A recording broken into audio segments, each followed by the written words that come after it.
This video is made for adult collectors, and so is the debate around this thing, god damn.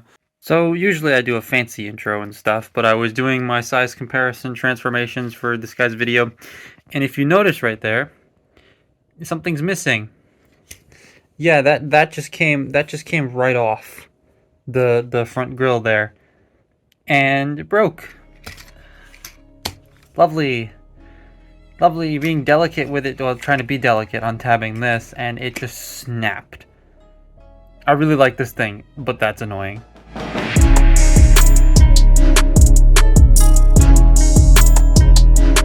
The class system is no longer about size, has been for some time. It's all about how much paint, how many moving parts, the complexity level, how much plastic is used to make these toys. The concept of the size class changed with War for Cybertron and probably isn't going back for a while. Granted, we still have things like big leaders, we also have small ones too. Ironhide here seems to have a lot of the complaints toward him being priced as a Voyager, but the size of a deluxe. And yes, while that is the case, it presents a double standard within the fandom that I and some of my friends have noticed. People complained about this, but Primal, he's the same size, actually a tiny bit smaller, and was priced as a Voyager and no one complained. SS-86 Hot Rod, people complained, but not nearly as much. This, again, small toy. So why be outraged by this and not by those if it's the same piece of criticism? It's interesting. I understand that the prices went up as well, but inflation is inevitable. That's going to happen. Anyways, Ironhide earns the Voyager price, and here's why. The plastic quality is top friggin' notch. Everything feels extremely solid. All of the joints are really nice and stiff.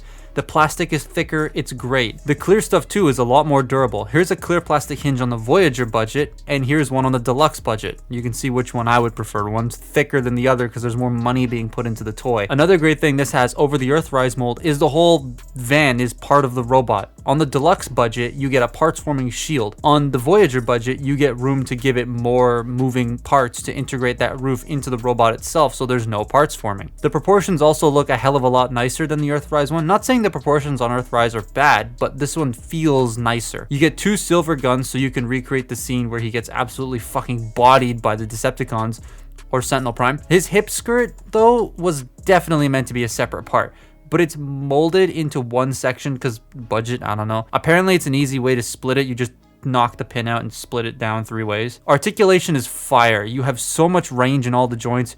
You have all these extra little details that are revealed by pivoting the arms and stuff, and I love the foot articulation. You get a pivot and forward and back, but even more forward because the panels on the front of the legs open up because of transformation. You can move the foot all the way up. I genuinely like how acrobatic you can get him, but it's also Ironhide, so he's not going to be that acrobatic. Still cool to see though. Transformation shares concepts with the Earthrise version, but is also wildly different in a lot of areas. So this doesn't copy transformation steps per se, but it does share a lot with this. I have them prepped so I can show you.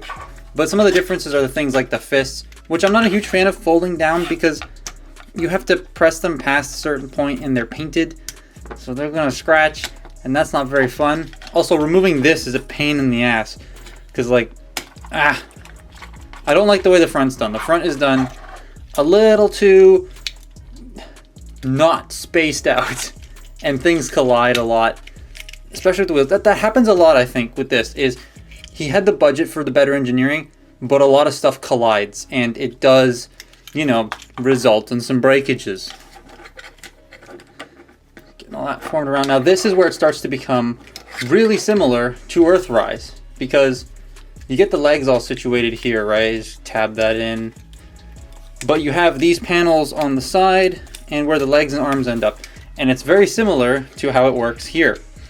You can see they don't share anything but the same basic ideas, but the internals are quite different to each other because with this guy you just fold all this around and then peg it all together like so.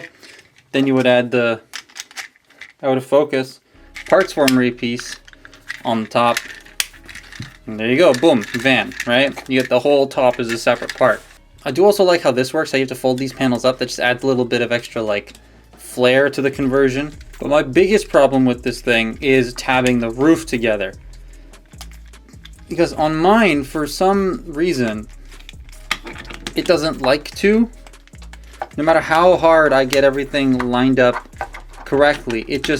There's always a gap there. And you sort of just bring this around, and this never wants to go into place. Oh, come on.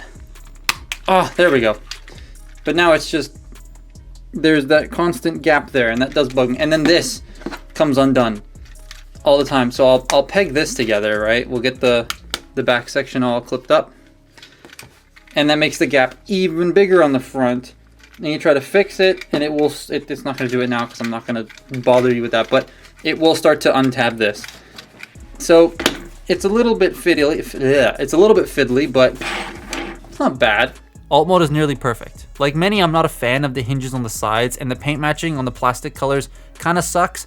But other than that, I love it. I've always loved when guns become like the exhaust. You did that on Sergeant Cup, and now they did it here. And you can see where the light bar for Ratchet's gonna go. I really hate how mine refuses to tab in on the top though. It's genuinely frustrating, and I don't like it. I really hope Ratchet doesn't have that problem so that the light bar doesn't get affected by it, because it's gonna have to be 2 pieces.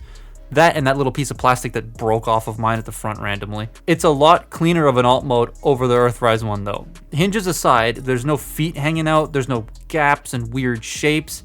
I think this works way better. There's no yellow stripe, but Toy Hacks is definitely gonna fix that in like a week. It also feels more dense and less hollow compared to the Earthrise one. It's just nicer. Even when you shake the toys, you can hear that rattle of the wheels because they're not pinned, but it doesn't rattle as cheaply as the Earthrise one did because its wheels are so hollow. I do recommend it. It's fun, it's cool, it's great to pose, it's complex. Mine won't tab in, but I've seen others where it does, so that's probably just a me thing. And be careful with how stiff those tabs are when untabbing the windshield from alt mode, because you don't want to yank on it, you will break it. But I definitely think it's a worthy pickup. While it is expensive, and I would always recommend waiting for a sale, if you can't find it on sale or you must have it now, the retail price feels worthy. But that's for my look at Studio Series 86 Ironhide. Follow me on Twitter and Instagram, and I'll see you next time. Bye-bye.